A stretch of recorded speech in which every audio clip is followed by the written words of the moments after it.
Good evening, ladies and gentlemen, and welcome to the first night of the League of Women Voters of St. Lucie County's second week of candidate forums for the 2020 general election. I am Andy Poley. I am the president of your local League of Women Voters, and I just have a few quick reminders and important information before we get started. Mail-in ballots went out last Friday, so if you had requested one, you probably have received it. There will be drop-off locations that are secure throughout the county. You can check the Supervisor of Elections website to find those specific drop boxes. Early voting starts October 19th. There are 5 locations for early voting throughout the county. They're the same 5 locations that were available during the primary elections. Election day itself is November 3rd, and you'll have to vote at your precinct if you choose to vote on election day. To learn more about all of the candidates on your ballot, including the ones you'll hear from this evening, you can visit vote411.org. The questions that appear on Vote 411 are different than the questions that we present during our candidate forum, so you can learn even more about candidates by visiting that website. Tonight is our Port St Lucie City Council night. We'll hear from candidates running for both seats on the City Council that are up for election. And tonight we're starting, well, this time, we're starting with District 4, and right after that, we're gonna move almost directly into District 2. The format for both of tonight's forums will consist of a 90-second introduction from each candidate, then a series of questions in which they'll have 2 minutes to answer each question, rotating back and forth. And if we have time, those of you in the audience that pose your questions, we will try to pose them on your behalf. If we are getting close to running out of time, and we are going to be very strict with our time this evening, we'll then move on to closing statements. Each candidate will have 2 minutes for each of their closing statements. This is not a debate. This is a forum, so candidates do not invoke one another. They're not discussing back and forth. They're going to make their statements, answer their questions, and then we're going to move on to the next question or the next candidate. The order of candidates answering questions was determined by coin toss earlier, so we are all set and ready to go. Candidates will be alerted at 30 seconds and when their time is expired. Our moderator for this forum, as always, is Carol Wyatt. Carol is the co-owner and operator of local radio stations WPSL in Port St Lucie, WSTU in Stewart, and WJNX in Fort Pierce. She is the president of WPSL Christmas Kids of St. Lucie County, past president of the Rotary Club of Port St Lucie, and a member of the Port St Lucie Businesswomen. Carol has many years in journalism, including as a reporter in Los Angeles prior to moving here to Florida in 1993. So I'm gonna turn it over to Carol now so she can get us started. Thank you, Andy, and welcome. This is our 7th League of Women Voters of St. Lucie County Candidate Forum before the general election. And we thank the members of the League for coming up with all the questions. We thank the candidates for participating, and particularly we thank you for listening and for watching to inform yourselves before the general election in what is a very, very challenging year. So tonight, Port St Lucie City Council, District 4. It is a citywide race for a term of 4 years, representing the southeast quadrant of the city. Our candidates, the incumbent, Jolene Caraballo, and challenger, Thomas Vincent. Now, as we mentioned, we've done a little coin toss, so by predetermined toss there, we have Thomas Vincent starting off with opening statements. Mr. Vincent. Thank you so much for letting me open. So women voters of Port St Lucie, my neighbors, my name is Thomas Vincent and I'm running for City Council right here in Port St Lucie. After serving with the St. Lucie County Economic Development Council and the Public Defender's Office, I've come to learn so much about our community. I've seen the impact of policies and current events on a range of individuals, from the couch surfer to the homeowner. And however different, we all face different hardships and difficulties that could be alleviated. That's why I'm running. I'm running for you. I'm running to turn our great community into a 21st century city where women are able to live with dignified health care and access to public transportation without being burdened by excessive tax bills for themselves or their businesses. We need plans that provide clear directives on what to expect after the election. After all, aren't you exhausted of all the politics? Don't you want to cast your vote without worrying how the government is working against you rather than for you? My platform is not vague. It ends the guessing game for our residents. My platform presents solutions that work for everyone And my platform is not 4 more years of the same, it is 4 new years of a better path, one that is proven to work. Okay, opening statement, Jolene Caraballo. Thank you, Carol, and thank you to the League of Women Voters. I just want to say I love our city, and I've loved it since I was a child. In high school, I served in student government and interned in City Hall because even then serving the public was my passion. Since being elected in 2016, myself and our council have worked diligently to improve your quality of life. I have maintained fiscal responsibility of your budget while continuing to lower your tax rate every year while in office. Our city has been recognized in more than 30 national lists in the past years for its excellence. Some of our milestones include the completion of the Crosstown Bridge, cultural expansion of public art, the addition of the historic homes in the Riverwalk Boardwalk extension, continued improvement of water quality with the new septic to sewer pilot program, and the furtherance of the McCarty Ranch project. We have increased economic development with new additions such as Cleveland Clinic, Florida Research and Innovation Center, TAMCO, Oculus, Excel International, and Sandstone, creating many of the jobs that our community has needed for so long. As a leader in advocacy and second vice president of the Florida League of Cities, I work to ensure that your local voices are making the local choices, not Tallahassee or Washington, D.C. A vote for me is a continuation of the proven policies and decisions that has worked the last 4 years. And I ask for your support on November 3rd. Thank you. Okay, we will start the first question. We'll start with Thomas Vincent. After that, we'll rotate. So Mr. Vincent, the COVID-19 pandemic is still active, and we're moving into the cold and flu season. If you're elected, you will likely need to make decisions about the health and safety of your constituents. How do you propose ensuring that all Port St Lucie citizens are safe and have adequate health care to manage the long-term effects of this health crisis? Absolutely. So the thing that I propose, and you can see it on my website underneath our plans to fix the COVID crisis, is to create districts. Now, this has been proven to work in other states such as Pennsylvania, but what you do is you create districts and then you color code those districts, red, yellow, green, and based off of those, which is based off of current and projected impact, you then regulate those districts to the degree necessary. So an area such as Traditions downtown area, you would want to regulate slightly more than something like Darwin Square. And that is the plan that we propose, and that is a plan that will work, and that is a plan that does not require an abundance of funding that we do not have. Okay, same question to Jolene Caraballo. How do you propose ensuring that all citizens are safe and have health care? Thank you very much for the question. So it's really important to know that the actual county is the one that is responsible as the authority designated as the constitutional office of the state for the Florida Health Department. And they're the kind of the chief and the head of that. And the city works in conjunction to help roll out those plans essentially. The city can impose certain ordinances at times, but we have seen how it was struck down, for example, in Tampa and Hillsborough County when Tampa tried to implement a mask ordinance without going in with the county. So it's really important that we work with our county partners. That's number one. Number two, the city didn't just sit by. We made sure to provide the ability for testing, utilizing our city infrastructure and facilities and working with our local partners to make sure that we can properly get tested. We did several runs of testing and fought hard to ensure the state was providing us with services. It is my hope, and even my council comments last evening to our city manager, that we are proactively planning for the future vaccine that we know is coming, because we know there will be a demand for that as well. And it is my hope that if local government plays a part, we'll be a leader in our community and in the county and the state. Thank you. Okay, next question, starting with Jolene Caraballo. As a result of the pandemic, many citizens are now and will continue to face increased financial hardships. This is expected to impact tax revenue. How do you propose addressing more need with less money? So essentially, we were fortunate enough to receive the CARES Act funding locally as well. We received approximately about $300,000 that we utilized for rent and mortgage assistance.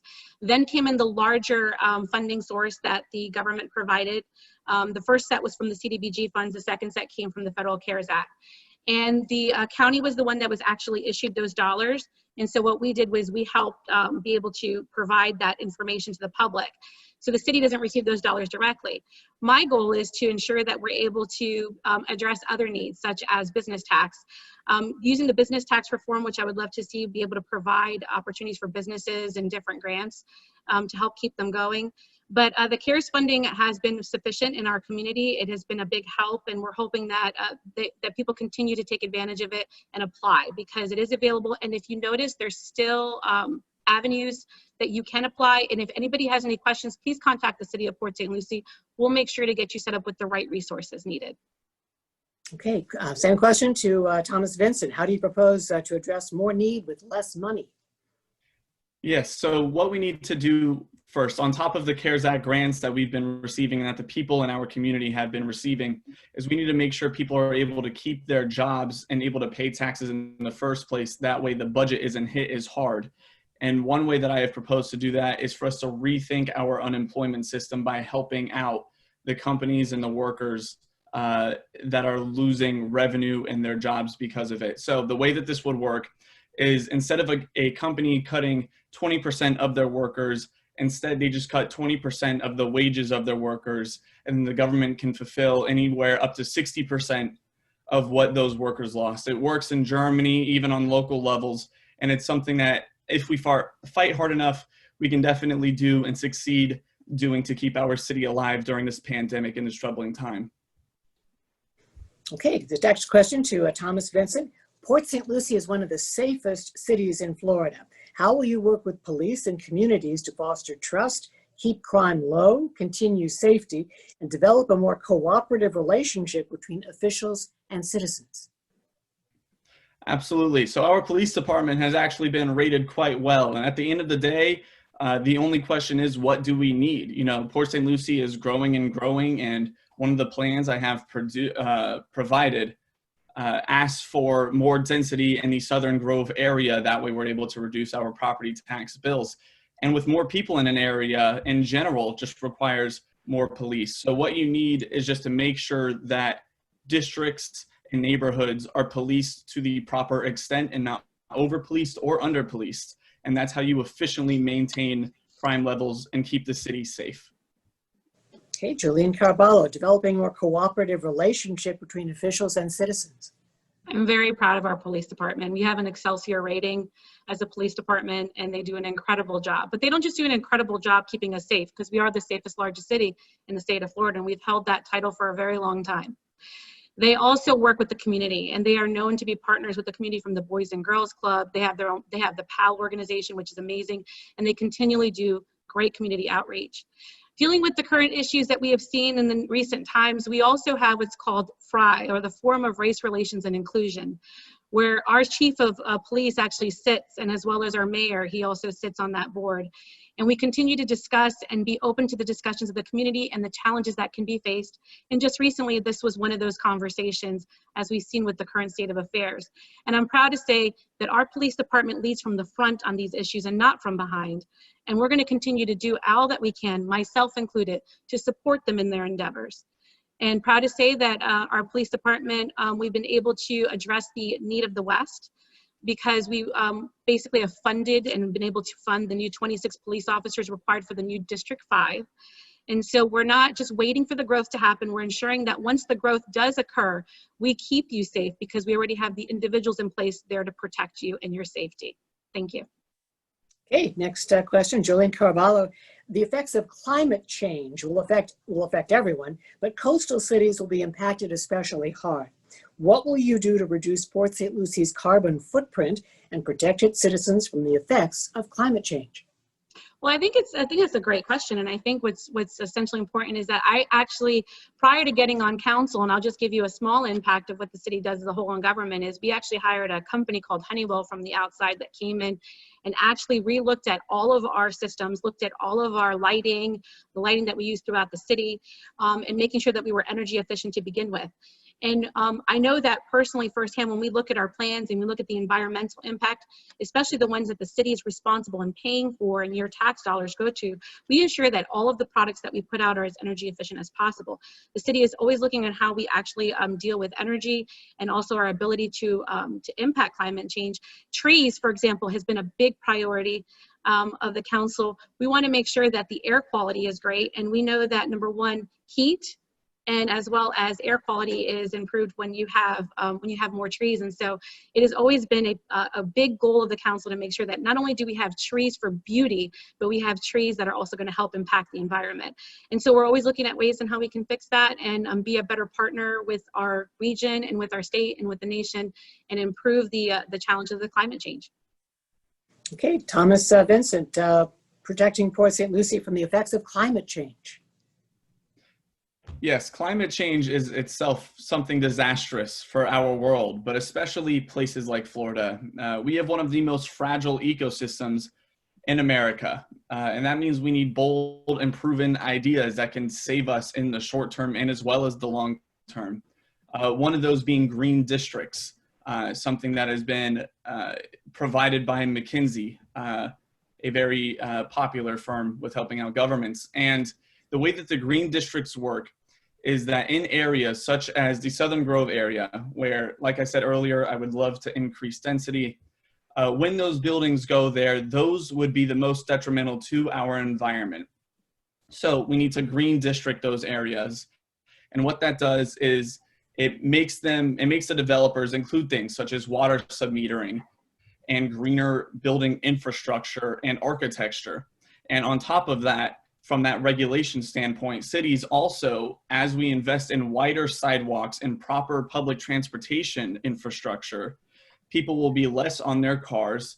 They'll be more on the sidewalks or taking public transportation to their job, to their house, to where they want to go hang out downtown or anything of the sort. And that will help save our environment from short-term and long-term costs. Okay, Mr. Vincent, next question. Incorporated in 1961, Port St Lucie is a relatively new city.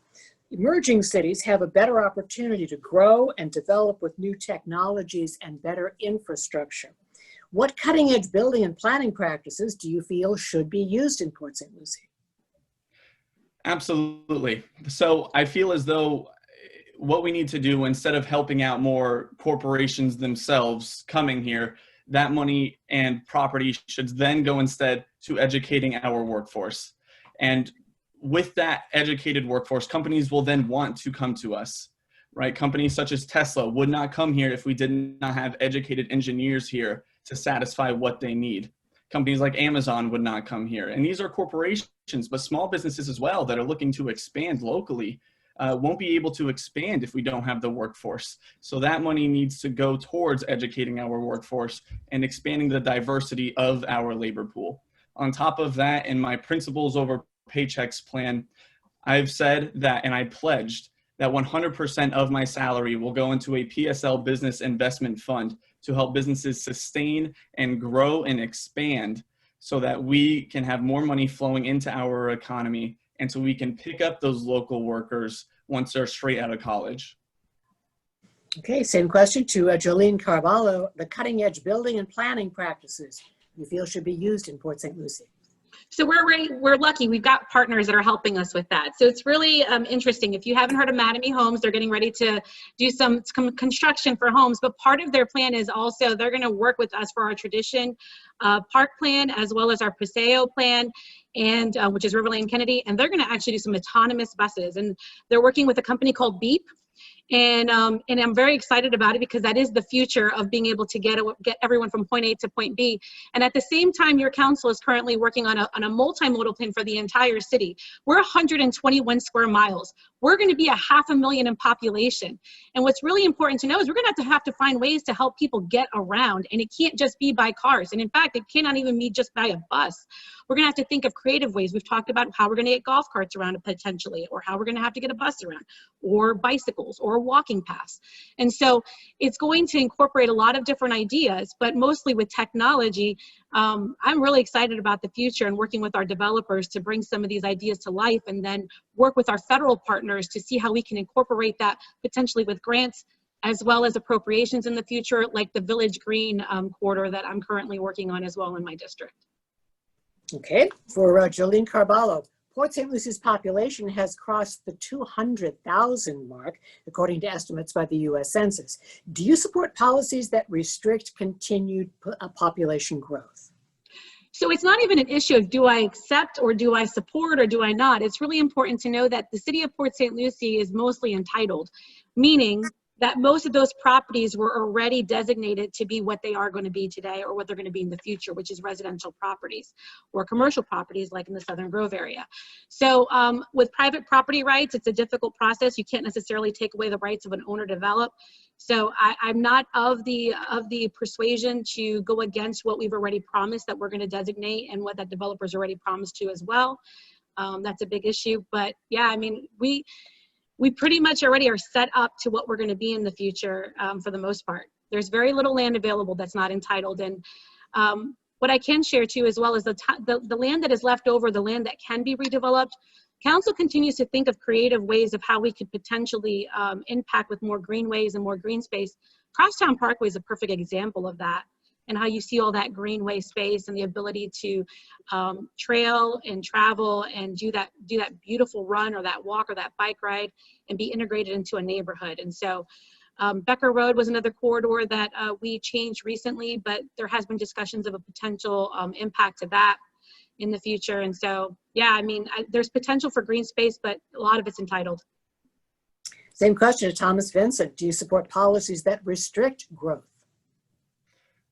For sure. So when it comes to why people worry about growth, it is because they don't want an immense amount of traffic in their neighborhood or on their way to work.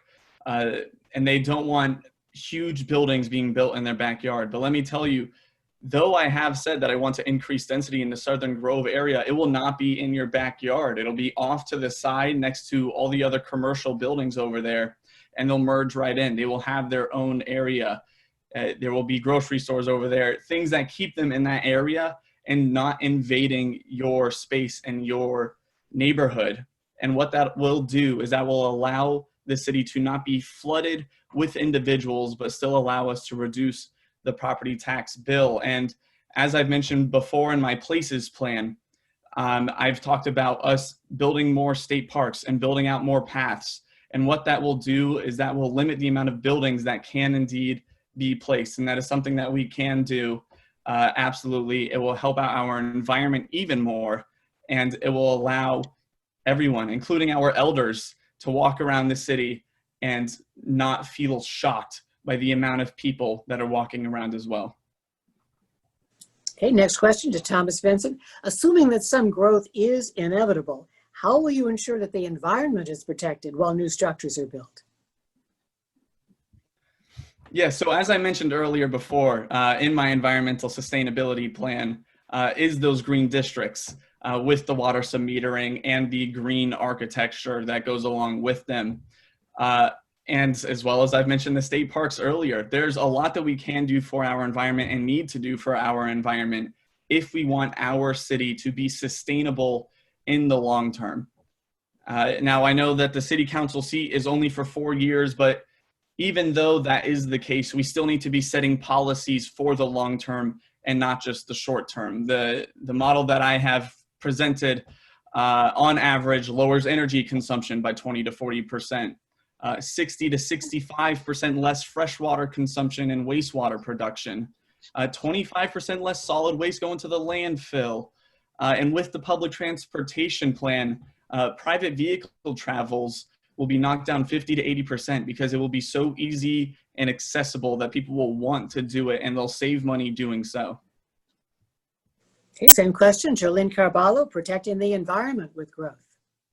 So it's important to know that there's very strict regulations on the state level and as well as on the local levels in regards to how you develop and ensuring that the environment's protected. But the city of Port St Lucie goes above and beyond that. And I think I mentioned how we like to beautify and be able to ensure that we have beautiful landscapes and we have a lot of preservation of land as much as we can. There's also mitigated. So many developers have to actually mitigate land and set aside land specifically for mitigation when they develop. And that's also a fact and really important. I could take credit for that, but that's part of the law that's already in place.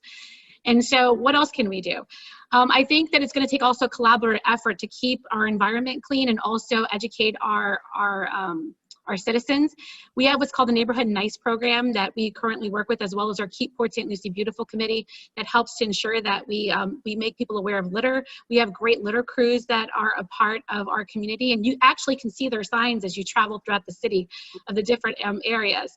We host a various amount of events. For example, we even do a hazardous waste cleanup day. We have a fertilizer ordinance within the city to ensure that we don't negatively impact our water basin when we are fertilizing our own lawns.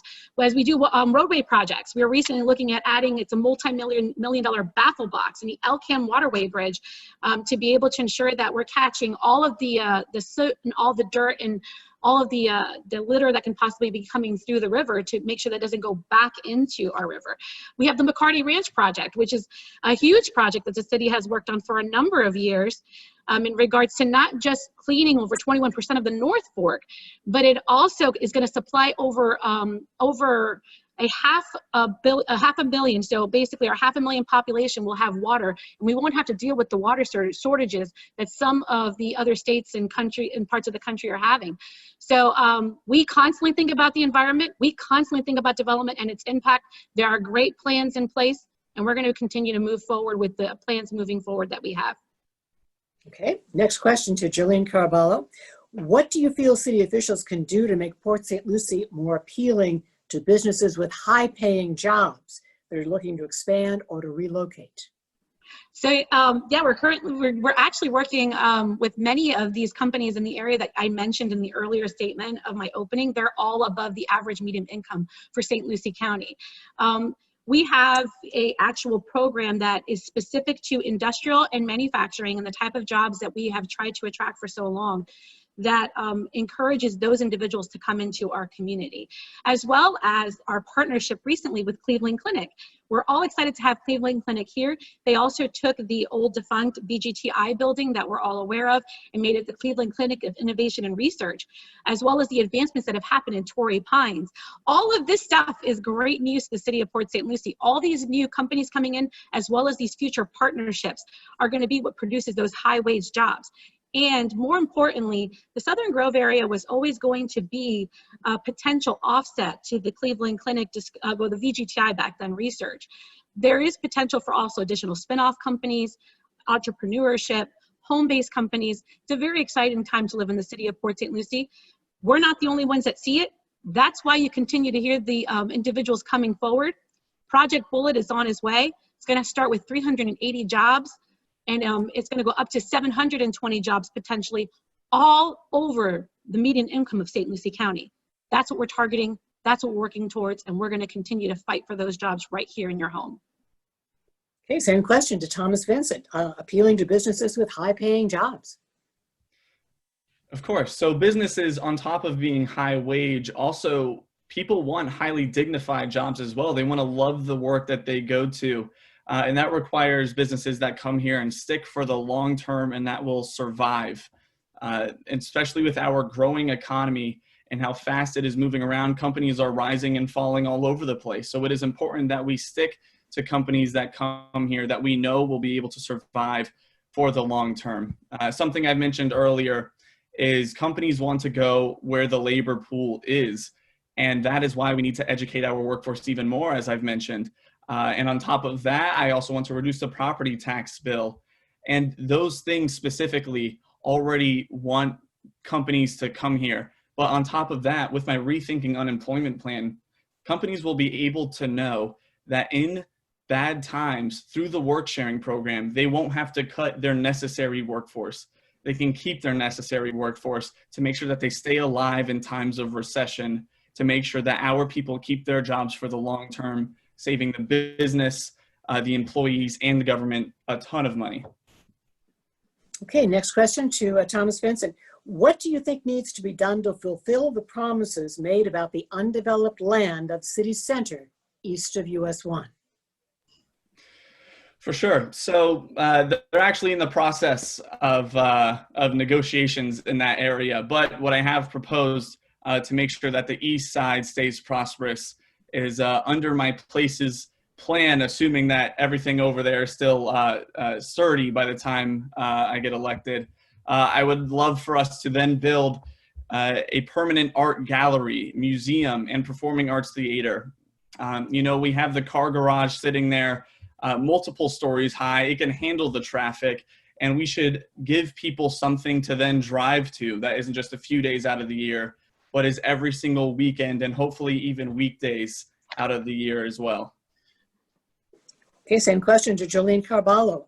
Fulfilling promises about City Center, east of US 1.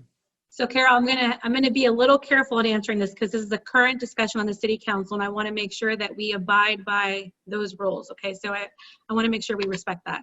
There's a lot of things that still are, the city manager hasn't had a chance to talk to us about. So City Center obviously is a complicated item due to the fact that we had the issue of its foreclosure, and then the Lily Zong property, the SEC took over, and it has been attempted to be sold several times unsuccessfully due to the SADs and the taxes that are attached to that property. That's a fact. So it's important to consider what would be the future. And I think the council, as part of the strategic plan that we adopted this past year, has made it a priority of this year to make sure that we deal with City Center and have an outcome, a future outcome of the future of the City Center.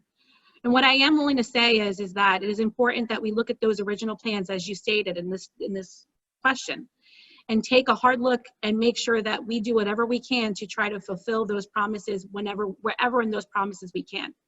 But we have come a long way. So there's going to be a lot of different items we're going to have to look at. There's going to be a lot of different examination. We're going to have to kind of take into account of what the future could hold and what's best for today, not best what happened 20 years ago. So there's a lot to consider, but I want to, again, be very cautious of how much I say because we're still talking about it, and it's something that council is going to be discussing in the future. Okay. Now it is time to move to closing statements, and we'll begin with Jolene Carballo. Thank you. Since this may be the last forum we have this election, I want to take a moment to acknowledge the efforts of my opponent. My favorite speech is The Man in the Arena by Theodore Roosevelt, and he said, "It is not the critic who counts, not the man who points how strong the man stumbles, or the doer of deeds could have done them better. The credit belongs to who's in the arena, whose face is marred by dust and sweat and blood, and who strives valiantly. We can all agree public service can be a brutal business, and I admire and appreciate any person willing to step up to serve. I believe our election was one of civility, and it was based on different ideas and visions for the city, and it was absent from the political discourse that we all witness daily. I thank Mr. Vincent for stepping into the arena with me, and I hope that our paths cross in the future with the continued effort of working together for the citizens of Port St Lucie. I would like to thank the League of Women Voters for hosting this important forum. Being elected to serve more than 200,000 citizens in the city of Port St Lucie the last 4 years has been an honor and an experience of a lifetime. The proudest moments of my service have always been surrounded by you, our passionate citizens who love their city. Together we've done amazing things, and together we're going to continue the path of lower taxes, a high quality of life, a safe and clean city with a diverse economy, and providing our citizens exceptional municipal service. This is a job, and a job that requires experience. Your tax dollars equal $500 million each year. You employ more than 1,000 employees in our organization. Your infrastructure, such as roads, sidewalks, and utilities, totals $1.9 billion in assets. You need leadership you can count on, and leadership that understands the high responsibility of management of your city. It has been a privilege that you've entrusted me to serve as your voice on the board, and I hope that I've earned your support. I respectfully ask for your vote on November 3rd, Jolene Carballo for Port St Lucie City Council, District 4. Thank you. Thank you. And now closing statement, Thomas Vincent. A big thank you to the League of Women Voters. I am here with all of you today to tell you about the day I so clearly envisioned through each stride our campaign continues to make. Our job is to make sure we willingly embrace a glorious day sooner rather than later. A day in which our leadership in one of the fastest growing cities in this nation becomes one led by the people, for the people. Individuals giving a voice to all within our community. These are the people this country needs to put back in power. The question becomes, are we ready for that day? Because I know I am. It's important to understand that we cannot throw away this election. Our next round of leaders have to tackle important issues, such as the coronavirus and growing debt amongst our businesses and different levels of government. This election decides our future, a future that should be represented with bold, visionary, and empathetic leadership. I ask you to vote for me, Thomas Vincent, in the upcoming November 3rd general election. If you want to learn more about me or my campaign, head on over to the website, votethomasvincent.com. Help the campaign get the city on the path of economic advancements and success. It's because of you that I'm running, and it'll be because of you that I will win this election. Have a great day, and please stay safe. Thank you. We thank both of you for participating and to help people learn more about the race and the issues. We certainly thank the League of Women Voters for coming up with the questions. And we have more to come tonight. Andy? Thank you, Carol. Thank you, candidates. So we are having a bit of a difficulty with Facebook. Apparently, Facebook Live is down, so we did not actually make it there in any kind of consistent manner. But we did record this, so it will be on YouTube, and we will get it back on Facebook as soon as possible. But I do appreciate everyone coming in and answering our questions this evening. I know it is educational and that the public appreciates any candidate showing up to speak to them directly. We will be right back in this little forum for everybody who's in here with us for the next round of candidates. And thank you all again.